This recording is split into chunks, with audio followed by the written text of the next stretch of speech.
Salut à tous! Alors aujourd'hui nous allons étudier la phagocytose.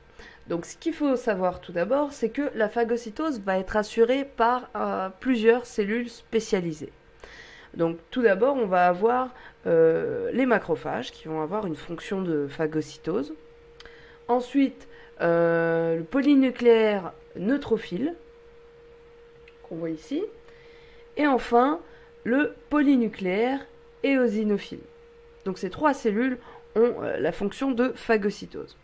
Maintenant, quelles sont les étapes de la phagocytose?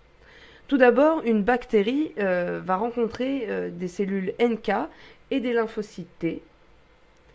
Et donc, suite à cette rencontre, la bactérie va être recouverte d'anticorps, que l'on voit apparaître juste là. Maintenant, un macrophage se trouvant dans la circulation sanguine va être attiré vers ce site, le site où se présente la bactérie, par chimiotactisme. Donc le macrophage va devoir sortir du vaisseau sanguin et pour sortir, il va utiliser un processus appelé la diapédèse. Donc il va passer en séparant les cellules du vaisseau sanguin. Donc voilà.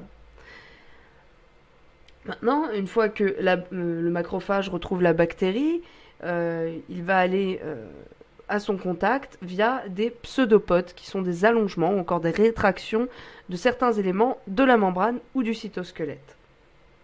Donc voilà. Puis après, digestion. Voilà pour la phagocytose. Et l'autophagie. Qu'est-ce que l'autophagie? Eh bien, dans le processus d'autophagie, on va avoir, imaginons une mitochondrie morte, elle va être aspirée par un confluent de membrane dans le cytosol, puis on va avoir fusion d'une vacuole avec un lysosome, et enfin dégradation du contenu de la vacuole par les hydrolases acides du lysosome. Donc voilà pour l'autophagie. Donc je vous dis à très bientôt.